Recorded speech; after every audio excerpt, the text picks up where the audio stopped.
What's going on, guys? Shane, what's going on, man? Much, not much. How are you Uh, doing not, today? not too bad, man. I survived the polar coldness that we had up here. You had to be a polar bear to survive Yeah, out in it, I guess. Man, we had that's what I pretty hear. bad, uh, pretty bad weather. But I seen you guys got some snow down there, and Yeah, it we was did. Snowmageddon Snowmageddon, 2020. Snowmageddon. As I called That's you up one crazy. day, I was like, "Listen, this town literally shut down. When the Waffle House closes, you know You're in it's not trouble. good. You're in Yeah, trouble. you're in trouble. Yeah, You're you're in in trouble. trouble." You're But in trouble. we were trying to find a grocery store open, and it looked like you were driving around like Christmas Day. Oh god, Parking lots empty, stores empty, and this was on a Wednesday. that's But crazy. but in Uh, their defense, we did get probably what 3 or 4 inches, but they have no really? equipment to clean it up. None whatsoever. So you got to let it just go away naturally. So Wow. it So was it was so insane. how did they clear the road? They just wait for it to all melt. Just wait for it to melt. And when we No were going kidding. into town, a lot of the main roads were clear, but where there was shade. So if there was shade on the road, Uh, that gotcha. section was, I mean, at that time it was Slick. icy now. Right. And they don't know how, I mean, when they say we don't know how to drive in snow, they don't know how to drive in the snow. It was a sight to behold, but I tell you what, at least the kids got to go play in some snow. But There now you it's gone. go. So Hey, hey, man. So I'm glad you survived. We yeah. survived up here. I got I got a good guest this week for us to Mm-hmm. talk to. Ken Posey. He's a local racer Mm-hmm. here. He runs in the 250 stock class. I've known Ken now for a couple years, and Mm-hmm. um, I'm just intrigued by his story. Oh yeah. I know a lot of stuff with Ken, Mm-hmm. but Ken is just a really fantastic guy. Mm-hmm. He's a good racer, good Mm-hmm. clean racer. I mean, I like him and the group that he runs around with. Mm-hmm. You know, so I'm just going to bring him up and let's just get talking, man. Let's Yeah. get dive into this. And I know that we have some. You have some stuff that you want to talk about with Mm-hmm. like just race stuff, Just and we'll yeah. get it all. Yeah, Here he we is, just Ken. hey, welcome, welcome. Thanks, guys. Appreciate it. Yeah. We appreciate you coming on, man. It's great. Like I was just telling these guys, you know, um, I've known you for a couple years now, Mm-hmm. and 2 years and now. Yep. I, yeah, and we kind of just like hit it off. I Mm-hmm. like Ken. I love everything he stands for. Um, I know a lot about Ken. Ken knows a lot about me, and I mean, it's just very intriguing. And And I yeah, found out that you used to work with my uncle back in the day. Who's that? Jeff Payne. Oh yeah, yeah, yeah. Jeff. Yeah, we worked on Yep. down at the AEP Conesville Power Plant. He was an Yep. operator, and Yep. I was sort of the worked out of the safety department, fire Mm-hmm. protection, security, Mm-hmm. whatever they needed done. Yeah, he's Yep. super guy. Yes, he is. Yes, he is. He small actually is. world. Yeah, he's one of the ones that probably helped us out the most. Him and his wife, my aunt Kathy, helped us out a ton when we moved down here. We Really. used to do bike rides together a lot. Mm-hmm. About once a month, the AEP guys would all get together and meet, and we'd all go out to one of the local establishments and eat food and tell Mm-hmm. lies and find our way back home. Yep. Yep. Yep. Yeah, that's the secret to the old ways. You know what I mean? That's the secret to the old ways. So, all right, Ken. I mean, I know your story. A lot of people on here don't know your story, but tell us, man, what you're all about. Where'd you come from? What'd you do? Well, I don't have all that fancy stuff in the background like you guys got, so I'll do my own artwork and stuff. Uh, we got to do that backyard stuff. Yeah. Um, I've always been involved in motorsports, racing. Been in the EMS fire service all my life. Um, family comes out of law enforcement, firefighters type of stuff. Actually, my cart I have geared up as a firefighter themed cart. Got Mm-hmm. all the local fire departments badging and helmets and stuff inside my cart. Um, about 4 years ago, went through a tragic part in my life. Lost my mom, and then 4 months later, my daughter passed through a stalker, took her life. And I hid for about 2 years, and a good friend of mine, Andy Novak, we all know Andy.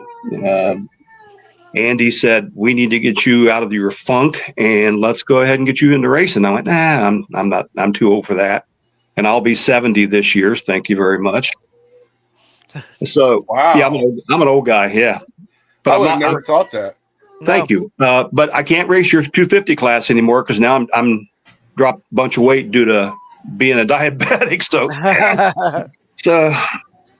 So that's what Andy said. I think Andy gave me diabetes that way I can get out of his class and he could start running better. But yeah, that's just diabolical. The man knows what he's trying to do. I can so see Andy sitting back there like, this little old. you know his kart racing team. It's BA. What's that? BAKIWBF. Buy a cart. It will be fun, Andy said. So if you know Andy, if you want a sticker, see Andy. At those. But I lost my daughter, so I hermited up for a couple years. Andy drugged me to a race, and that was it. And then I ran into Phil and met Shane, and then the other local guys from Coshocton, Tim Spazzato, Andy's wife raced. She comes from a racing family. The Stryhawks, Mike Stryhawk raced. His new stepdaughter's racing now. Jamie, she's coming up really good. She's a good little racer. We just, the Conkles, the Stipes boys, and Mark himself, Tim Spazzato, Andy, me, the Andrews boys, Matt Johnson. There's just a bunch of guys here in this area that we all race together and just having a blast. And I just love it. The camaraderie. You guys sort of took me in and, said, "Hey, try this, don't do that, don't do this, try this, but don't do that because you'll beat me," and blah, blah, blah. But I'm always have a good smile and try to have a positive outlook. And, like I said, 70 years old, and I don't mind getting beat up, but boy, I tell you what, it hurts every morning after the races. So I remember, I got a lot of memories throughout the last 2 years with just you and I bull crapping outside in the pit area. But we always throw little jabs at each other, and that's our friendship, and I love it, and I wouldn't want it any other way. You know what I mean? So beat me, I like it. The biggest one I can ever remember, and I'll never forget it, is when you won your 250 race at Jug Run, and the following week, Andy come over there with that little smirk that he has. He's like, "I got something for you. I want you to play a joke." And I was like, "Okay." So he gave me the picture of you in the winner's circle. He had one made, and I said, "He had several made." I know exactly. I know exactly what I'm going to do. So I went over to Ken. I think it was after hot laps or something, and I said, "Ken, man, I am so happy, man. I got this picture. I want you to autograph it." This shithead autographed it. So I was like, "All right." So I put it is in my trailer on the wall to this day, and it will stay there. I absolutely love it. Andy gave out about a dozen of those, and all throughout the day, other people, can I have an autograph? Can I have it? I'm like, I am so going to beat him. So now, if you look at my trailer, we raced down at a private track down at his brother-in-law's, and he won that race, and so he got a trophy, and he took his picture. So I did the same thing to him. So inside my trailer now is a little plaque with Andy on it, and I have a light that shines down on top of it. Looks like a halo. So yeah, we abuse everybody. Just it's all in good fun. Yeah. You can't, my skin is so thick. You do security for a long time, your skin gets really thick. I just have a blast. But I laugh the hardest at Phil. Phil comes around and goes, "Can I have an autograph?" And I'm like, what is he doing? And Andy, Andy's like this in the background. Yeah, my buddy, my friend. Yeah. Well, man, it's a brotherhood. Yeah. It's a brotherhood. That's how I met Shane. Shane, he was like working on his truck. I come over and said, "Hey, what do you need?" Yeah. Yeah. He's like, "Well, my starter's out," and then lo and behold, it wasn't a starter. And I said, my trailer's full of tools and stuff. Come over and help yourself. And I've told Phil the same thing. Come over and help. If anything I got, you can borrow. That truck sat there for like a week, and here it was just ground wire. That's why I like racing there, is because it's I see the same guys, and it's a brotherhood. And now I mean, Andy and Ken and Shane, we've all raced at other tracks, and we put a race on last year, and those guys came down, and and it was a fun time. That's what I'm saying, man. I just love the brotherhood of it. Yeah. It's great. What that race that you put on down with John down at River Valley. Andy won his heat race, and I was right behind him. And Andy had to leave, so we ran the second heat race, and I won it. And then we come time to the feature, and first lap, big melee, and everybody went off the track. Come back on. I couldn't get my cart to run straight. We figured John came out and goes, "What's wrong?" I said, "I have no idea." So we worked, and I just finally pulled off the track and couldn't figure out what's going on. So, oh well, we had a lot of fun. I came home, cleaned the cart up, and under my cart, stuck between the frame and the seat, was probably about a 5-pound rock that had wedged up under the seat. And when I go around the corner, it would lift up the one tire, spin it, and then off I go off. You spin 3 times. So, and it had big chunks of paint in it and everything from the powder coating off the bottom of the cart. So I took it back and gave it to John. I said, "Here, I stole this from you last time I was down here."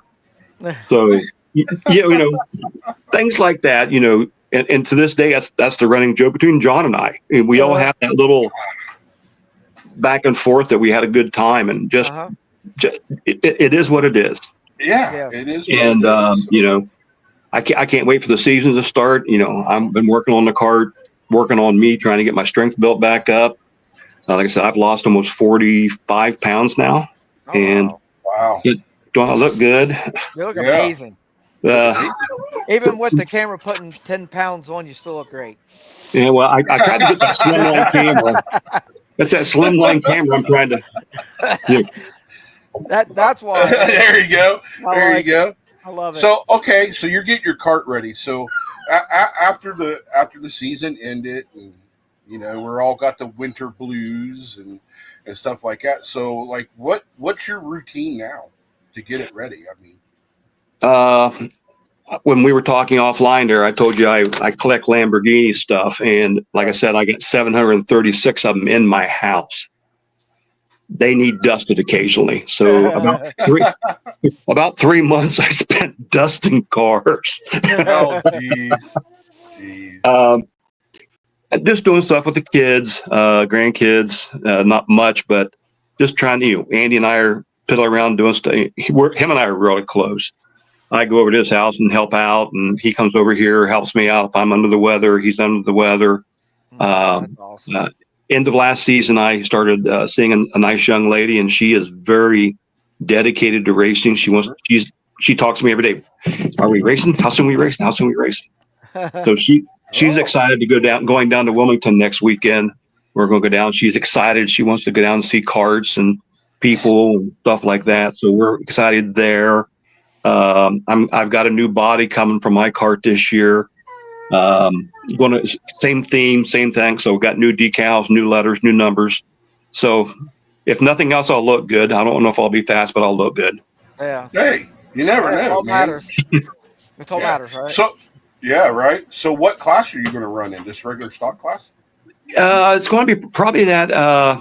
It depends on when my weight ends up. Every few days, I drop a few more pounds and a few more and everything. The doctor's watching all my blood work and everything. I actually go tomorrow afternoon for a ultrasound for my liver. They think that it's messed up.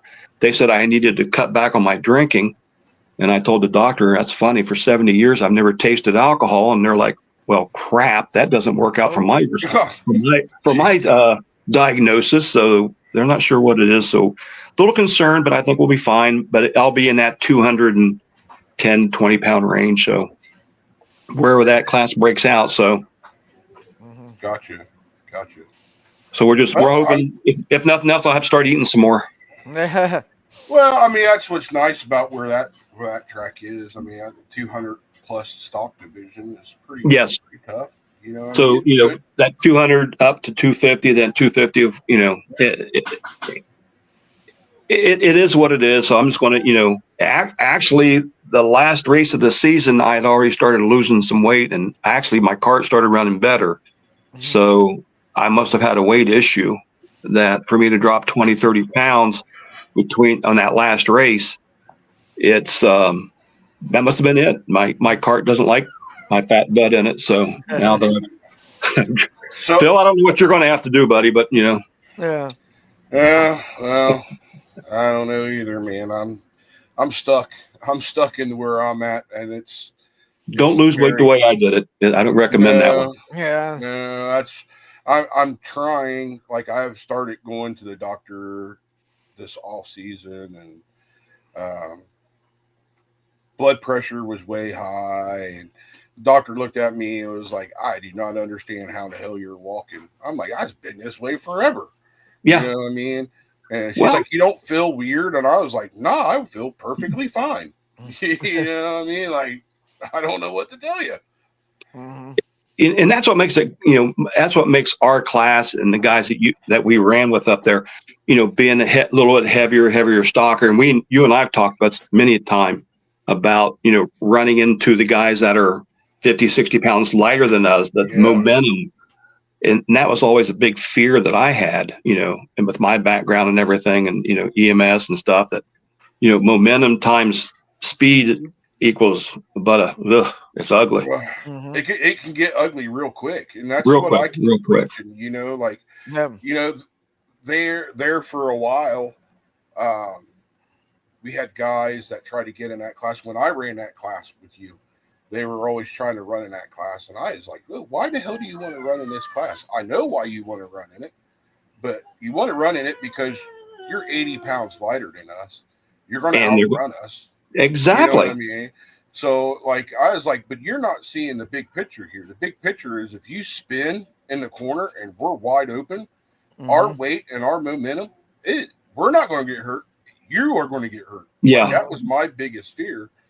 And I think that they've done a really good job up there of trying to eliminate that problem.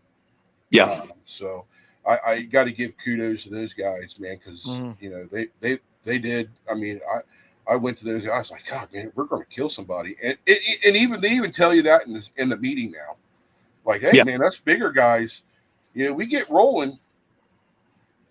It's hard. We don't stop like you guys do. You know what I mean? Like, we'd flat out run over Shane if he was in our class. You know what I mean? He'd be like a little wet spot there in the middle of the turn somewhere. I mean, we just keep on going. Well, if you look at back in that time when we were doing that, we were all in the, I was in the 268 range. And, I know you was a little heavier than me, and Andy was right behind me. And there was a lot of guys that were in that 250-pound range. And it's just like, that's a lot of momentum to be going around trying to get it stopped in a hurry. Yeah. But I think we got it done now. It's better. And I got to give kudos to Ben Weiland, because he when we all decided to move up, him and we all decided to move up to mod stock appearing. He was like, man, we gotta start our own class, because we get out there with like the girls or whatever in stock appearing, we hit them, it's going to be bad. And that's why I kind of like that class. Well, we had that a lot. For a minute, Shane. All right.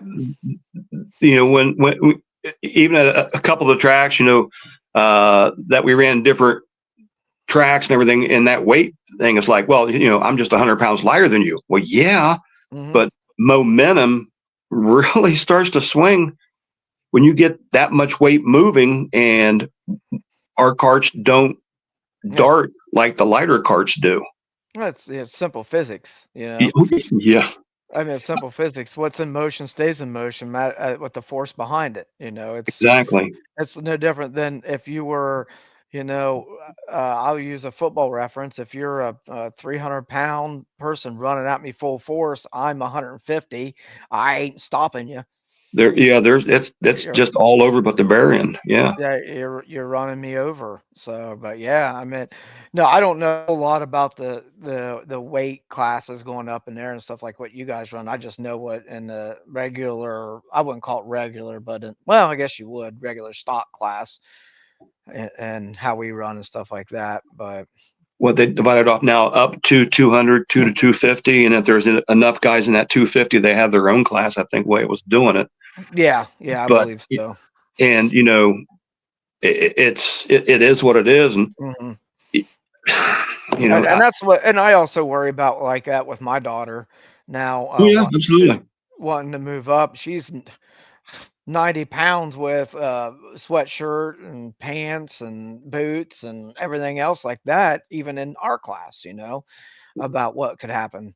Well, we were racing at a private track, and there was no weight classes, and we were turning pretty good laps, and I spun, and a girl who was right behind me looked over her shoulder to see who was coming around her, and she hit me broadside full bore.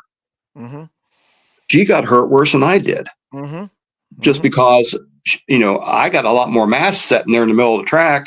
Yeah. And unfortunately, what I got hurt. I got bruised ribs out of the deal, but it was like hurt her more than it did me. But that works both ways. It's that anti. A 20-ounce Pepsi and a 10-ounce bladder doesn't work. No, math ain't mathing on this one. Yeah, it's just simple stuff. Yeah. So, have you gotten your carts ready, or they just been sitting since your last race? No, I can speak for me. I've had mine's been tore apart, put new bearings in it, cleaned up the mud and stuff off of it, and I'm getting a new body. Mine's cracked in about 3 places, so I got a new body, and we're picking it up next weekend down at the Wilmington at the trade show. Okay. Take me some little shipping. New set of wheels, hubs, squared the body back up. I didn't realize I was that far out of square. Oh, wow, man. Then I'm going to buy a new seat. I'm going to change my seat angle a little bit to get me laying back. I got new glasses. I got rid of the bifocals just for racing, because I couldn't see the carts in front of me when I'm laying back. So I was setting upright. So then that took the weight distribution way out of whack. Yeah. So I'm going to try to get my seat laid back a little bit and moved up a little bit. So I don't know what the first few races of this coming year is going to be a rebirth for me anyway. You see, I've always tried to have the seat back, but for some reason, I don't know. I don't like to be.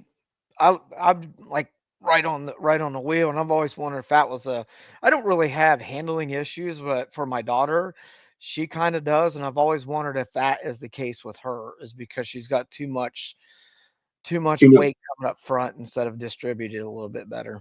I got a good guy that I can pull from, Bob Wright here out of Coshocton. Bob's very knowledgeable, and Andy's very knowledgeable, and we're just trying to, when he races, he's almost laying down.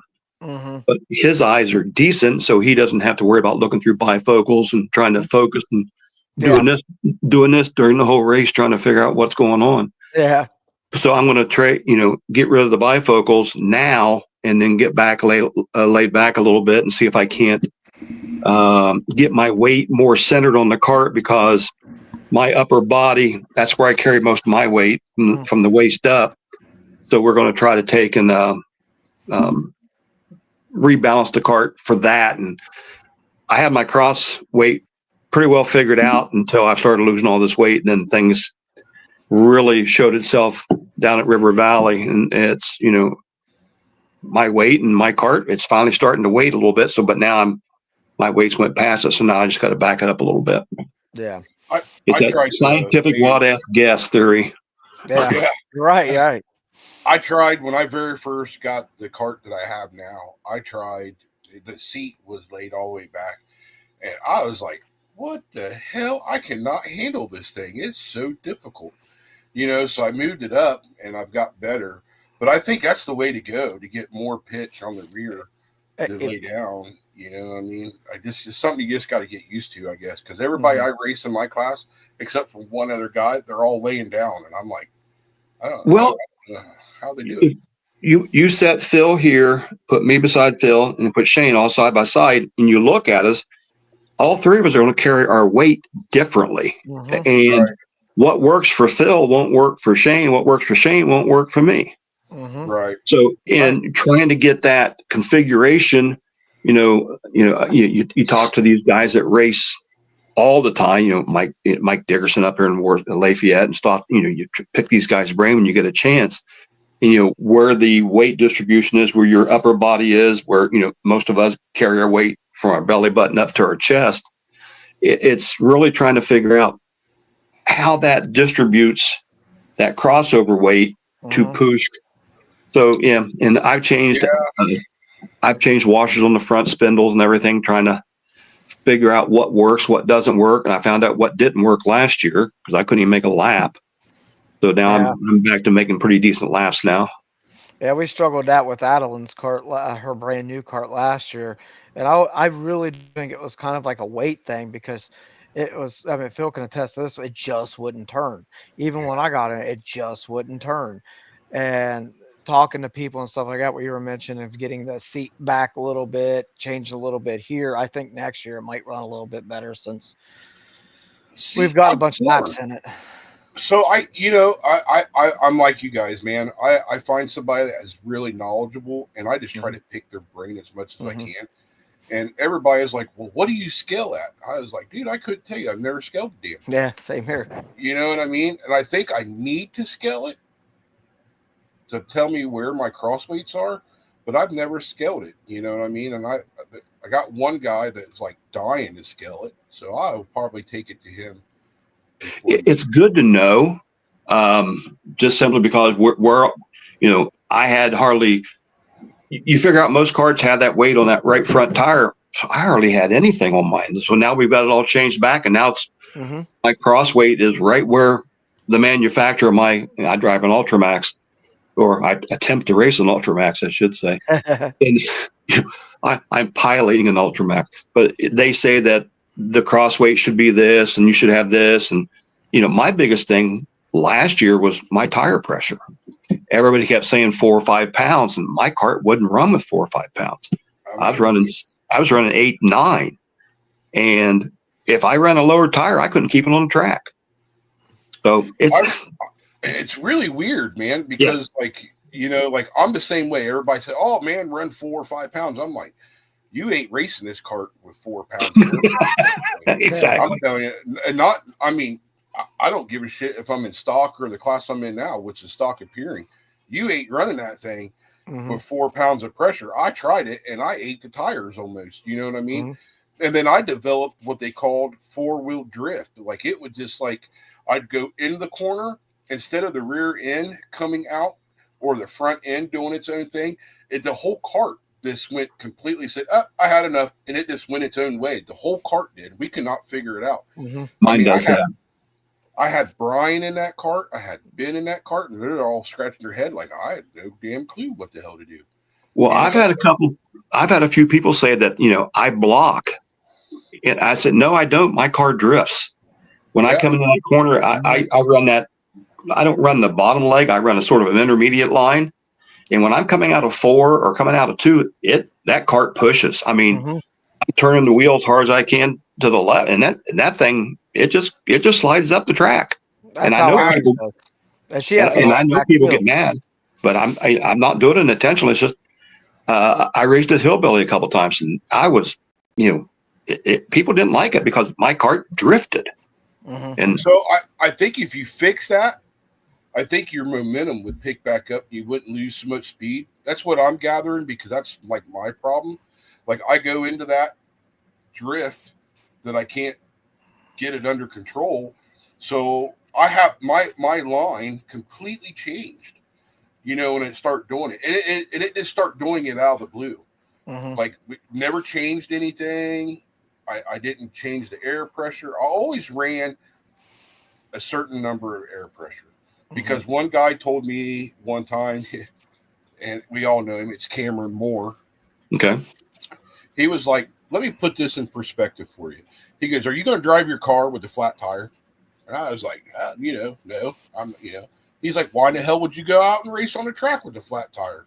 He goes, you bigger guys, if you only run 4 pounds, it's flat until it gets enough going around until it starts building up air in the tire. He goes, he told me a number to try, and I tried it, and it got a little bit better. Then I adjusted the front end, and it got a little bit better. Then I found the air pressure that started to work, and I've just stuck with it. Like, That's same with me. Like, people think I'm crazy when I talk about the air pressure I run on mine, but it's done me perfect. I run 4 different. I mean, every yeah, tire is different on and mine. I don't understand that. So, Yeah. like, I get And it. when I try to do like what you guys are talking about, it just don't work. So I I run run. the same air pressure all the way around. So I can't. I've tried it. Every Well, single poundage. the track's a big influence too, because, Mm-hmm. you were talking, right. I won my feature next week. I was the last guy off the track. I couldn't run, and I changed absolutely nothing. Mm-hmm. I mean, same air pressure, same gears, same everything, same. Well, that's what I think makes that track so unique, Ken, is that it changes. It Yeah. changes from hot laps to feature. Oh, absolutely, You know absolutely. what I mean? Like when we ran down at River Valley, that track never really changed. You know Mm-mm. what I mean? Mm-hmm. And then, like, I love racing up there because it changes. It gives you, it's It's either a going to, driver's track. it's either going to make you or break you. That's how you got to kind of look at it. I like John's track just because of the little hump he has. Yeah.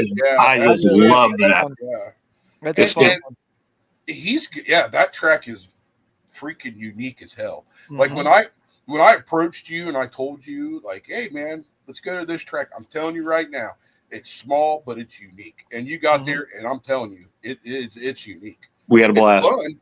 And you get some speed on it too. That's what's fun. Oh yeah.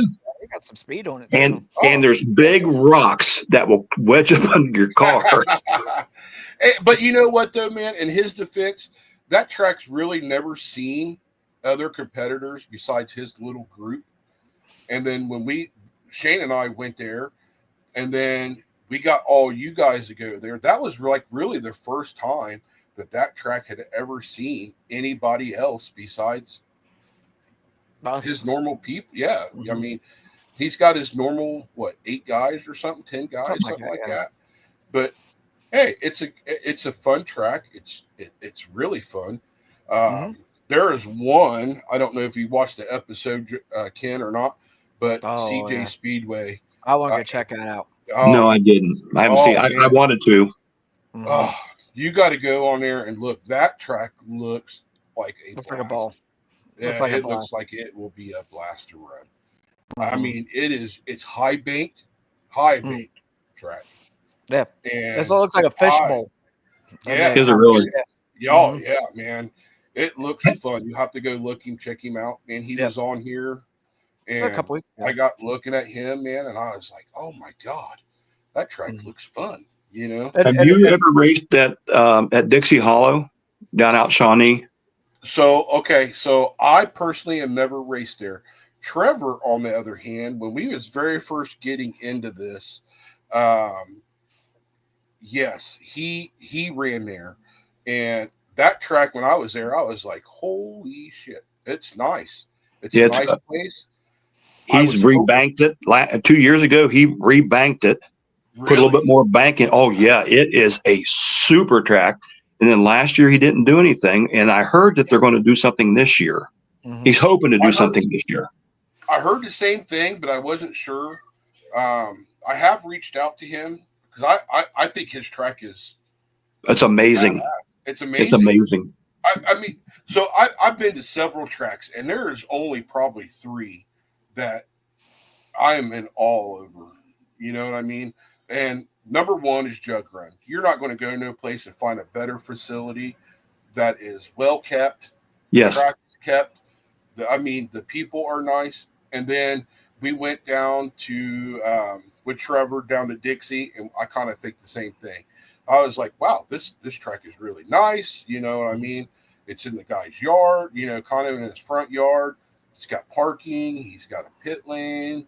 I mean, I've only been there one time. And then, you know, of course, you go to Little Muskie, and that place is just ginormous anyhow with the big track there. Right. I mean, they've got a very nice facility too.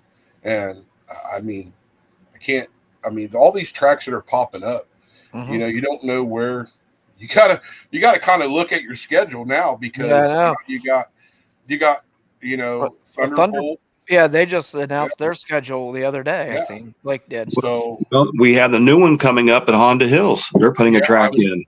We talked about that earlier today. Yeah, and it's you know, we went down there when they first had a discussion about it, and we took our cart down. They just cut an oval right there inside the flat track.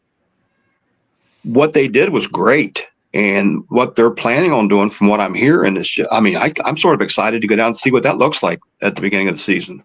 Yeah, so am I, and I'm really ecstatic for our good buddy Andy that's in with that. You know, I talked to Andy this morning. He sent me over some stuff, but I'll let him divulge that stuff when it comes out. But he sent me over like some stuff that they plan on doing and the rules and stuff like that. And I just messaged him back. I was like, hey man, there is nothing wrong with this stuff. Nothing at all. I think we get enough, you know, there's enough in this, you know, you're south of me. I'm, you know, Coshocton area. We're 35 minutes from Jug, 45 about anywhere else. But you know, we've been trying to find someplace here locally to get something started, and we just can't find acreage or anything along those lines. But the tracks that are out here right now, they're amazing tracks. They're really good. And, you know, you get an occasional bump and run, and you get a little tempers, you know, little butt hurt cream needs used once in a while. But, you know, it's just, you know, you just make your decision, go, hey, you know, I'm not going to run right here, right now, because you guys are a little bit, you know, not doing what I want to do. I don't want to get hurt. I don't mind getting hurt, but I don't want to get hurt. Mm-hmm. I'm 70. Give me a break. That. Yeah, I completely respect that. And I think, like, I don't know how to say it, man. Like, I think you're going to have that damn near wherever you go. Agreed. You know, there's bumping in racing. Yes. But there shouldn't be any targeting in racing. Oh yeah. Let me just say it that way. Yeah. And there's been a few times there were targeted carts. Yeah, and you know what I'm talking about. Yeah. Oh yeah. Oh, I completely agree. Dude, that is such a touchy subject. I know. I don't want to. I gotta kind of like. I gotta say, I gotta lead by example. But like, okay, so like when me and Ben are out there on the track with each other, we have this thing between him and I where it is literally balls to the wall. There's a trust factor involved. Yes, that is that there you go. Thank you. That's something it's a trust factor. Like I know when he's on the side of me and we are just beating the crap out of each other side to side, that he is not trying to hurt me, and I'm not trying to hurt him. Exactly. And I know he's not intentionally going to door slam me going into the corner if I'm leading. You know what I mean? Because neither one of us are that way. And I also know if he hits me from the rear, but he's just, let's just face it, he's faster than me, right? Okay. So he, you know what I mean? And I've done it to him, you know what I mean? But you're right, it's a trust factor. You know, there's times that, you know, I think you and I was racing one time, and I just reached over and patted you on the shoulder, and you looked at me like, what the hell are you doing? Right. But, you know, I was comfortable beside you, and that's that respect thing. I had that, you know, and I've done it to Andy, and I've done it to Tim. You know, we reach over and grab a hold of each other's bumper and pull it out a little bit, while, you know, just out there just playing, but not racing. But it's a trust thing that I trust you, you trust me, and I'll give you that little bit of a leeway in there. I'll let you. Looks like Shane just changed into a woman. Yeah, well, that's his new persona. I mean, Is that what it is? He yeah. disappeared from the shaven face to a female. Yeah, he just morphed. See, now he's back. I don't know what he's doing. But I mean, I've had. You know what's funny about that is I had Ben one time. We were going around the track, and that shithead turned over, got right up next to me, and he just went over and flipped the switch on the motor and just killed it as we was going into like. Well, I was like, you son of, you know what I mean? I've seen that done before. Yep. Yeah, I mean it's all fun and it's and exactly stuff. Fun. Yeah, you know. I mean, you're right. You hit the nail right on the head, man. It is literally a trust factor. And I mean, I would say there's probably 90% of the drivers up there I would trust running side by side, and then there's that handful that just bunk. Well, I think And it comes back to what I said before is on this show is we're all grown ass men, but when we get down in that thing, the little child comes out in us. It comes out. You're absolutely correct. You are absolutely. Yeah, and that's the reason I carry butt hurt cream wherever I go now. Yeah. I just got to get it out. I think what happens, man, to be honest with you, is we get that thing called ball syndrome. Our balls grow bigger than our brain, and we just make dumb mistakes. There's a way to correct that. I just don't leave. I don't take mine with me anymore. I just leave them here at the house. Well, you got a girlfriend now, so she's probably you unplug them, put them on the counter, and I'll get them back when I get them. Yeah, she just tells you, you brought them with you. Put them on the counter in the trailer. I will hold these while you go out and play with the boys. Yeah. They're officially in her purse. You know what I mean? Like, so my wife's not able to go a whole lot, so I just leave mine here at the house. I ain't got to worry about it. See, now on me, on the other hand, I have to worry about my wife causing the issues because she can be a hothead sometime, and I'm the one going, "Chill out, babe. It's gonna be all right. Chill out." She's ready to fight my battles for me, and I'm the one that's like, whatever. And she's ready to throw fits, and I'm like, that's my problem too. Like, I have my son with me, so my son just gives me that look like. You know, I mean, like one time I don't remember what it was, but he was like, all right, look, we race with these people. We're here every week. Hold yourself to a higher standard. And I was like, you little shit. Like, you know what I mean? Like, why you got to go there? Why can't you just not like, all right, Dad, go at it. But no, Well, it is what it is. And like I said, when we're driving to the track, we're men. But as soon as we get the carts and put our helmet on, it's like we're little. Oh, looky here! Yeah, we're all like Andy sitting back there, like, ooh, yeah. Sometimes I look down at my cart and think I got the number 3 Intimidator on the side of my cart. I'm just ready to go. Well, I thought it'd be like a Terry Labonte or something. Yeah, that's it. I wanted to go at the 5 with the Kellogg's cornflakes, but I'm not a very good painter. I love that. I always loved Terry. I'm a huge Terry Labonte fan. Always was, and his driving is not quite like mine. I'm more of I'd say more of a Earnhardt type of thing, but I'm going through you, and I need. Well, at least you're not like at least you're not like a Joey Logano guy. You know what I mean? I just gotta throw that out there. That's harsh. That's fighting words there. Just don't turn into a Jeff Gordon. That's all I say. No. Okay, so let me ask you this, Ken. So you're staying in stock. Have you ever thought about maybe going to the ghost class? No. No? I'm happy where I'm at. Really?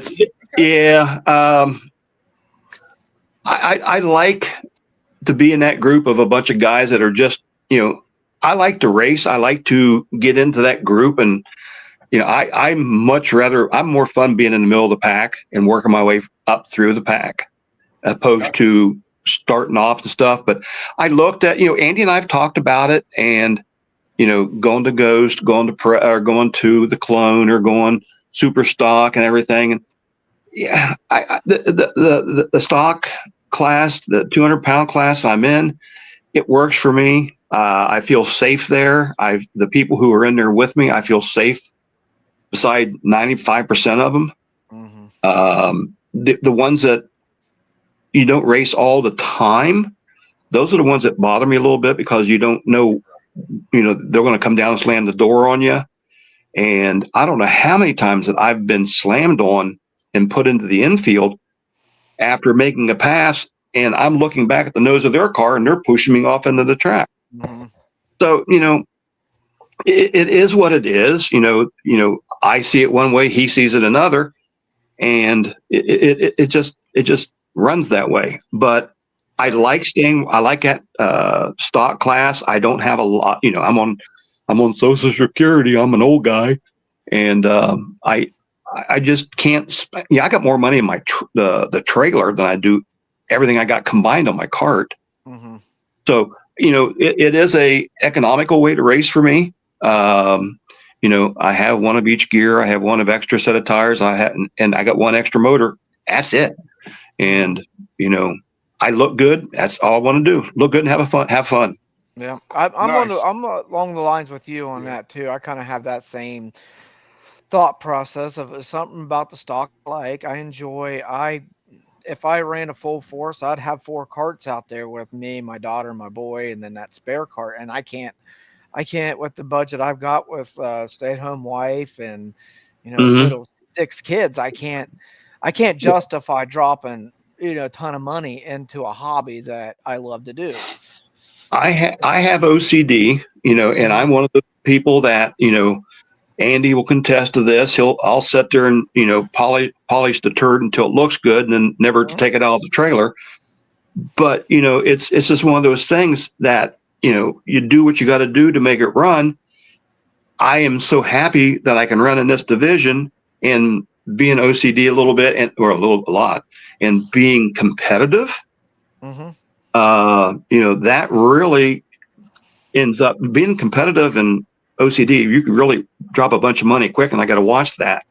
But I spend my money on the equipment: good helmet, good gloves, good boots, good fire suit, good stuff. If something does happen, I don't know any other racer that carries a trauma kit with them, but I do, just because that's my background. That's my background. If something happens, I'm prepared. Nobody thinks about that stuff until it happens. It does happen, and I've got used a couple of times. And we have, and I appreciate doing that. And, it's like, if I can help somebody out, I'll help somebody out.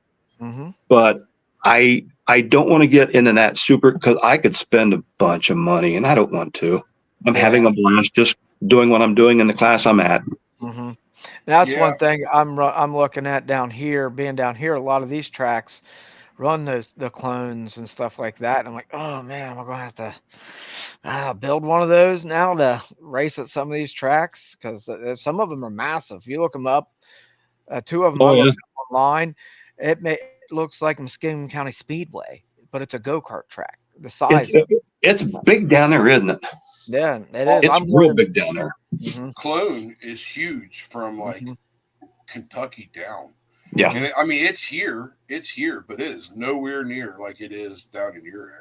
Well, you got that clone class, then you have the ghost class, then and then you get into the super stock, and the mods, and that's I'm when I was younger, I go fast. I like it. Right. No, not so much now. I'm more like having fun and being a technical driver or whatever, because whenever I do anything, I do it to the extent of being overdoing. I mentioned I got involved in martial arts when I was really young, as a young kid, like starting out when I was 8 or 9 years old. And it has taken me all over the Eastern United States. I've been out to Colorado Springs at the United States judo tournaments. And so, being in the martial arts and everything, you do a lot of things, you do a lot of security work and everything, but that just drives you because it's all you. It's it's not the cart, it's not the motor, it's not the wheels, it's not the bearing. In the martial arts, it's all you. Mm-hmm. So I'm trying to utilize that a little bit to get the cart as best as I can get it, and then work on me being as efficient driver as I can do it, instead of looking like Kermit the Frog driving like this.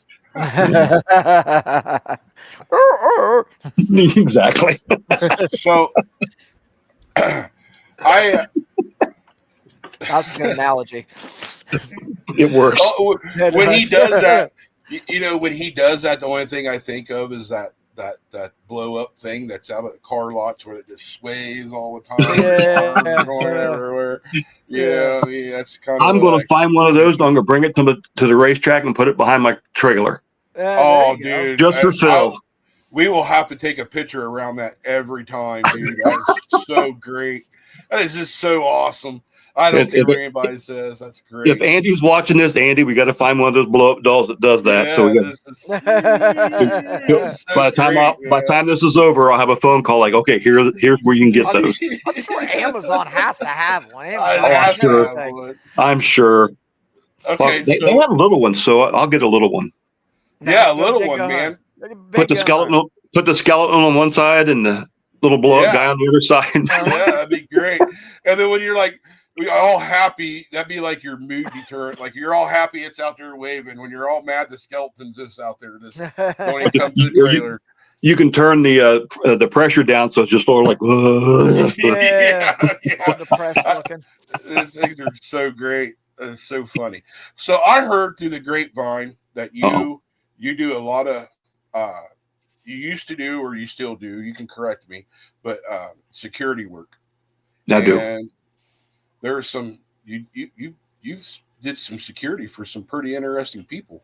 I'm blessed with having I worked for a company. It's called Fidelity Insurance, and they send me all over the place. A lot of them get hooked up with the car show circuits.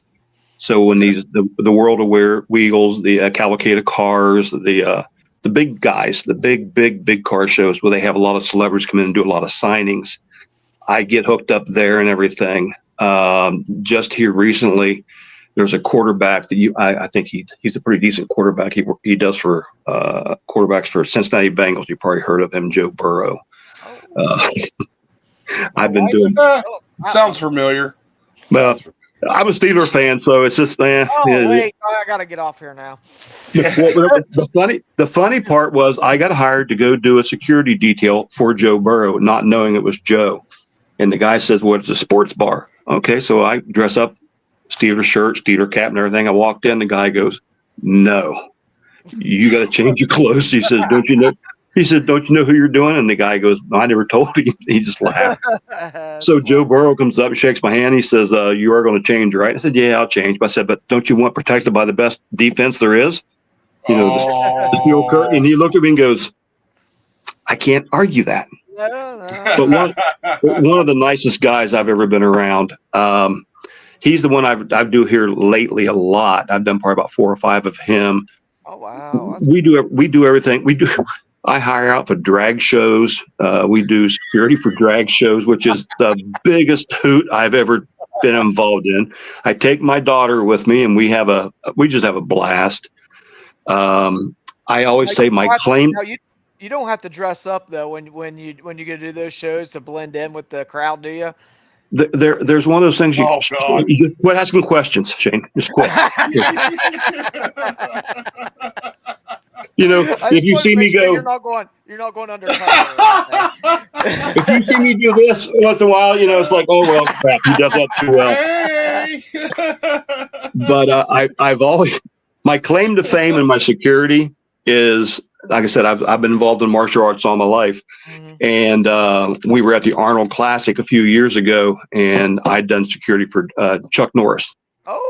Chuck Norris needs a security guard? Security? Well, my side of the story is, yes, he does. Okay. But while I was there, whenever he was eating, I just made sure people didn't bother him while he was eating. Oh, gotcha. So however you want to look at it, it's my story. But yeah, we hire in to do all kind of stuff. I've got pictures with all the big wrestlers and those guys.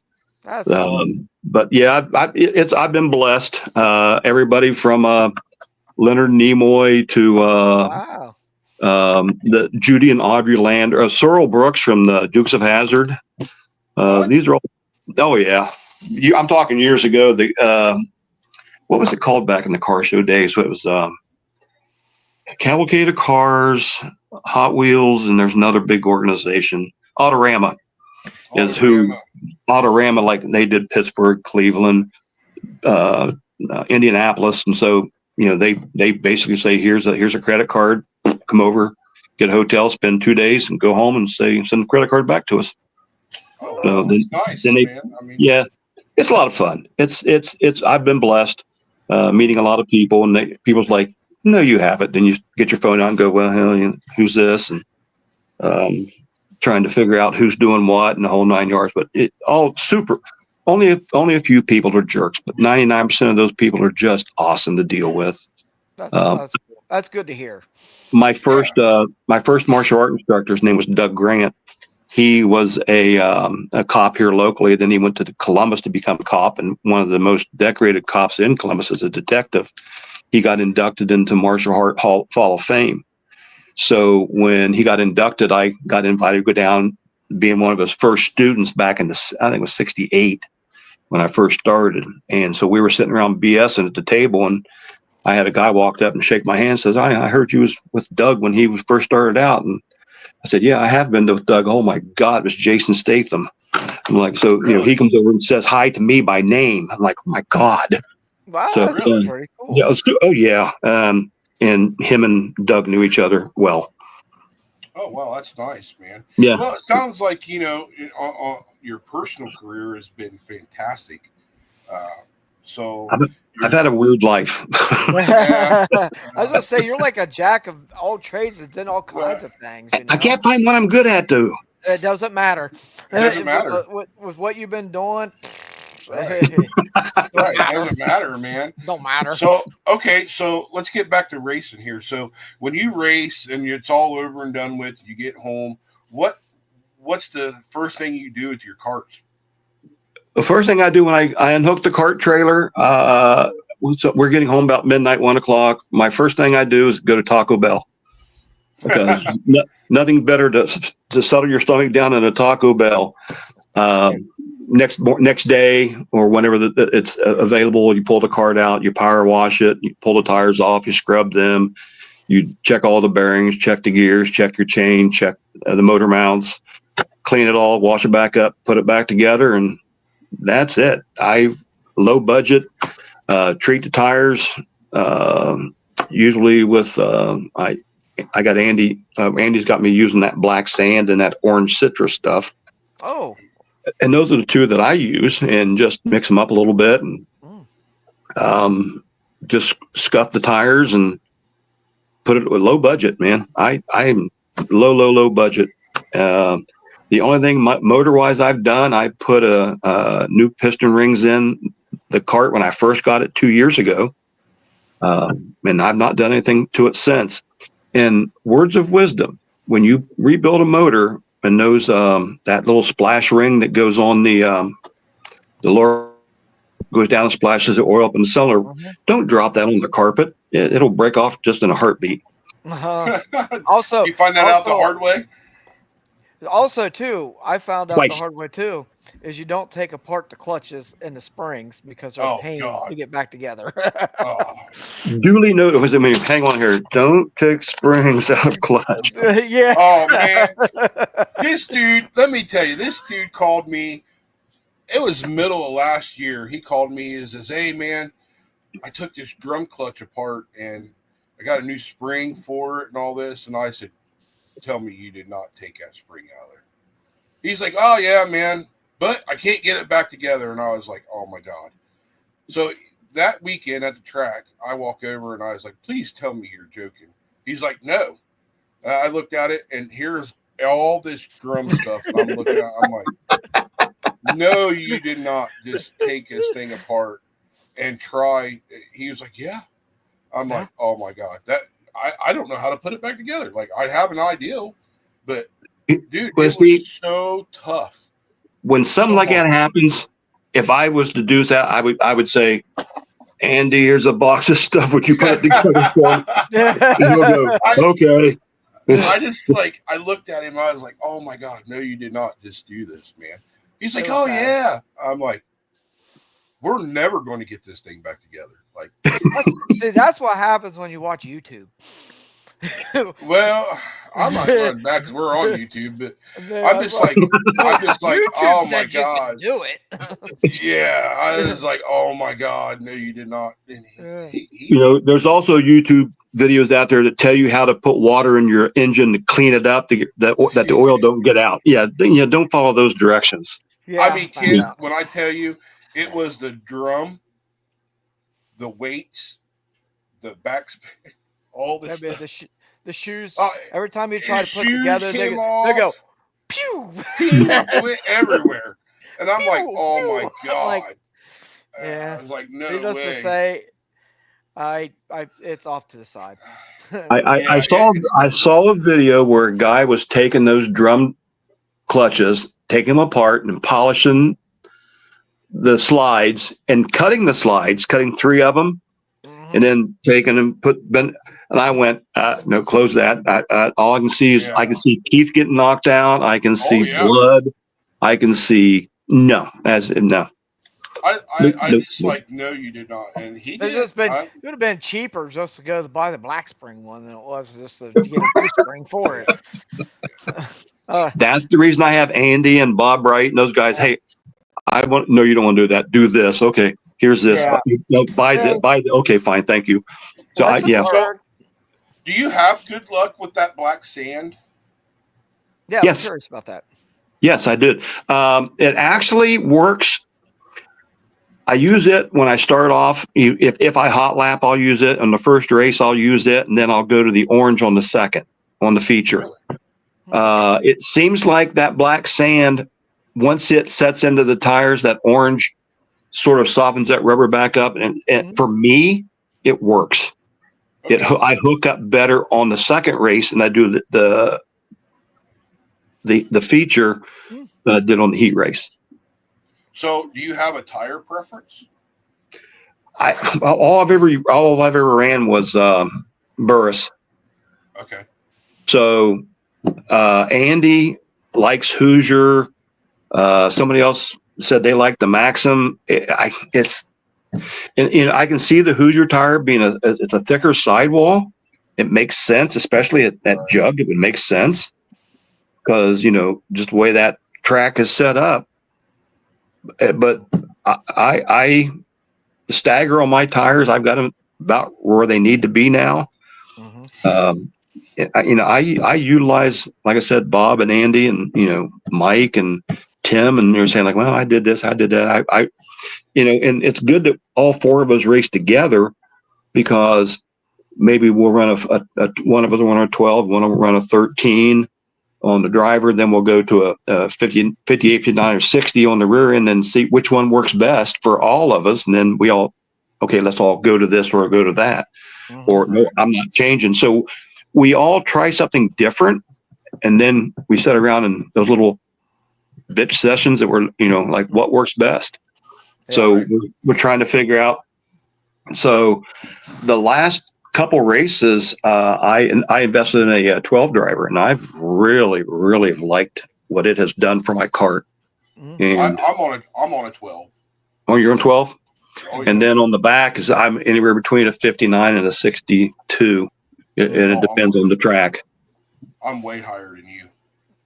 I'm on a Well, 1268. well, big weight differential too. Yeah. Power That's too. it, So Shane and I, man, we got his little book out, and we were trying to do ratios with gears and all that Mhm. stuff, man. Shane and I mean, we have talked all last year, man. We were bouncing ideals off each other because we run 2 different classes, Mhm. Right. and mine, we figured out like the stock appearing is so much harder to get a ratio for than It is. It for really stock. is. It is. Especially when it comes down to like the 250 guys or bigger. Mhm. It's hard. So I was just curious, like I know Shane is experimenting with some crazy I ran a 17 out there at Jug one time.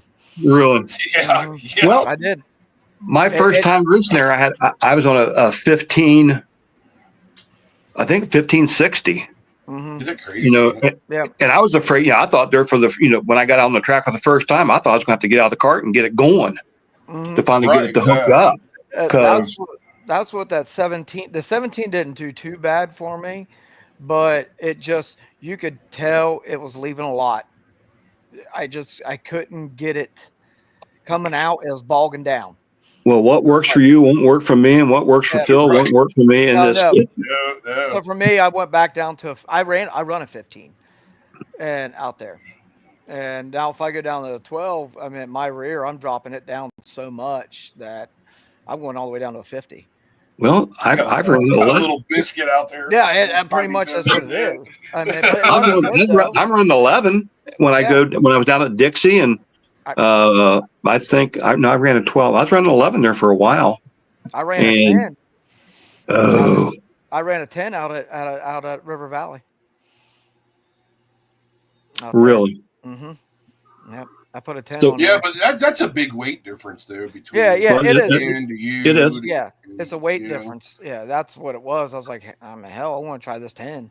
They make I a wonder what 9, but I didn't want to go that low. But a 10 worked yeah, great for me. what Well, a let's see. night to do. I'm going to come up with a way to fill my cart up with water, and then as I'm racing, slowly drain that water off so I can pick up track and put water. Drill a hole in your frame and just fill it up that way. And then, like Mario Kart, where you like pull the plug and it could just be oil. Now Well, remember, you do know he is Mr. Mario Kart. You do know. I know. I seen his Mario outfit. Yeah. So there you go. I can see you doing that. With the oil slick behind you. I was Throwing waiting for him banana to start throwing peels. bananas and Little makeshift turtles bombs. out there and all kinds of Woo, stuff. I yeah. did bring bananas, but I ate them. That was the bad part. You But imagine yeah, him, got a poor turtle that's like painted up. He's out there throwing it behind him. It'd be so great. I was trying to figure out a way to get a like a little PA system that has that sound every time you go on a track. Yeah, that's it. Yeah. Now, you know what would have been the kicker is if you had Andy dress up as Yoshi, the little dinosaur. Yeah. Or just Luigi. No, the Mario. princess would have been even better. When we were coming back down, they had that other Halloween thing. I had a Luigi outfit and Mario outfit, and the girlfriend was going to put the Luigi one on, and we were going to come out there together. And we ended up not going. I think it rained or something that night. Yeah. So, and then other commitments. Is she interested in racing? Like, does she want to go out there and race? I don't know. I told her I'm going to get her in the cart and let her go out, and she said immediately no. And then now it's like, I don't know. I think that'll be fun. And so I think she's coming. I think I'm going to let her take the cart out a couple of times just to see how she does. Get her in that Power Puff class. That's what I told her. I said we'll get you hooked up there. I said, what's the worst you can do? I finished last many a times. Oh, many times. Somebody has to be last to make sure no one's left on the track. That's exactly right. That's the way I look at it. And so I'm cleaning up the track, baby. I'm safety feature. Make sure no one's left on the track. I've seen a couple people over the hill and throwing their tires off, and me, definitely me. I saw that, and I went, "What the hell flew off? What was his tire?" It was looking. Bob did that in front of me one time. He was going around corner 3, and all of a sudden, it say bloop bloop, and it shot into the woods. I'm like, "Hey, that was his tire." I looked for that thing for like an hour. Trevor and we could not find it. I think Jarrett found it like 2 days later. Yeah, that thing went flying. I was like, "What the heck was that?" It was like Bob's tire just flew off. It's like we're sitting there watching Phil run there and run. What the hell? What's he doing? He's driving like a drunk. Well, where's he going? I mean, it is what it is. We all make our own little. Well, the last year that I think it was Tim, He went out and made, or was it Matt? It was Matt, the guy from up north comes down and hangs out with us. He made his first lap around the corner and blew both tires off the rims. I've heard of that too. You know, Popped him off, and he's like, well, I thought I aired him up. Here he had changed the tires and didn't repop them on the bead. He just aired them up, and they didn't pop and sealed. So when first lap, he just peeled them both off. Nice. Well, I mean, how to do it. I mean, you know, that was my mistake when my tire came off. I mean, I didn't put a damn keeper on there. Really? I didn't get my spin. Remember that. I can't remember what I did, but I think I broke the studs or something in the race before, and I had like you. I try to have one of everything. You know what I mean? With two carts, my son and I. Yeah. And I put the new hub on the rear, and in the hustle and bustle of it, I just did not tighten it down all the way. I went out there and got 3 laps into it, and there went that tire. The rim and all, hub and all. I mean, the hub was in the center of it. And I could hear Phil singing, "You picked a fine time to leave me loose wheel." Yep, exactly what was happening. I was like, oh, this is about embarrassing. Hey. And that same night when that happened, so we just took my cart and put it behind the tires, and Trevor and we walked off, and we're like, we'll finish, let them guys finish, and we'll go get it. Here come Jarrett into turn 3, and that thing just went right. It just turned right, and he landed upside down in where my feet would go. Where the gas and the fuel pedal and the brake was. He landed there, and I was like, holy shit. Yeah, you know, I was, God. Yeah. It's amazing how resilient the carts are. And I've seen a couple carts flip. And as soon as they go upside down, you see them pop right back up on the wheels, and the guy gets up and jumps on the cart and goes again. Yeah. That was that time that Tony hit the flag stand. He was up like this, and he rolled, and I was like, "Oh no!" Yeah, I was right back in that. There. I was running for the trauma kit for that one. Oh, but was you there the night Ron Reel landed in the flag stand? No. Yeah, so you know who Ron Reel is. He drives Stock Imperi, and man, he was just going for the lead, and he just got higher and higher coming out of 3. And when he did, man, he caught that tire. His rear caught that tire, and it literally pushed him in to the other set of tires. And when it did, it went airborne, and he went was flying. like this. Yeah, he was like this. And like, here's the flag stand. He landed like that and stopped. He was like that. And we got to him, and he was like, what the hell happened? He was like, you went for a ride, man. Yeah. Like, he you know, that was the scariest one I've ever been around. Years and years ago, Coshocton County Speedway, we provided the fire service, our fire department did. And so we always had, the grass trucks that only had like 200 gallons of water on it. And then we had a couple push trucks. And then I had a dune buggy, a pipe frame rail buggy, had a red light on it. And we used it to run for the accidents and stuff. So we're sitting there watching tracks, running around. And all of a sudden a big commotion, and 2 street stocks got together and launched and physically took out the flag stand. Oh my. There were 2 guys in the flag stand, and I can't remember if it was Mark Stipes and Ernie Cahoon, or if it was John Thomas and Ernie. I can't remember what combination, but those boys come out of there in a heartbeat, and no one got hurt. But boy, the potential was there. And it was, and you just sort of like, it's slow motion. Like, oh no, what? And you start headed that direction. Right. But it's amazing that there's people who should have got hurt and don't get hurt. Butch Hartman and those guys that we're talking back in the 70s and 80s that were racing stock cars, and And I think, I always wanted to be a driver and everything, but you take a couple cars out, do hot laps to work the track in for other drivers and stuff because they don't want to do it. But now that I've matured in my age and now I want to drive a go-kart. Right, where you're not strapped into anything and no roll cage, and it's your fault, all you guys' fault. You keep supporting me and you humor my addiction. So, well, I mean, we're all that way. I mean, we're all. You got to be a little crazy to do it. Mm-hmm. Do you have you been following dirt for a long time, Ken? Not really. Just the last 3 years. That's it. Okay. Yeah, because I started with Andy about 3 years ago, and then I raced probably 3 or 4 races 2 years ago, and then I raced all last season was a year.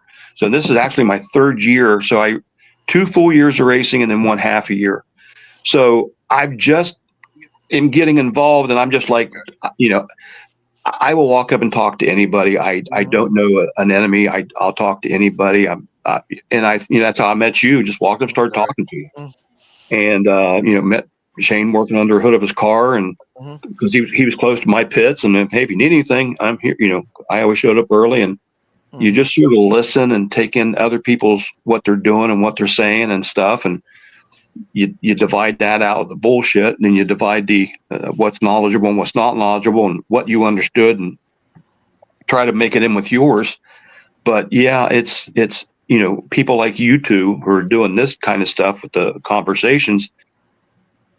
It brings everybody together, and you have your groups, you have your cliques. I got Andy, I've got Bob Wright, I've got Tim Spizzato, Mark Stipes and his boys, and the Andrews guys. I can't say kids; they're guys or adults. And the Conkle boys, they've raced stock cars and go-karts. So, it's just blessed to have a bunch of people that you're able to pull from, and the camaraderie and what you guys are doing. The friendships that I've already got, they'll be there forever. Right. If you're ever in the Coshocton area and something happens, you need help, call me, man. I'll be there. That's I'm the retired. same way it is here. Yeah. I do this all day long. Right. I mean, so when I got did I ever tell you the story how I got into this? It's kind of funny.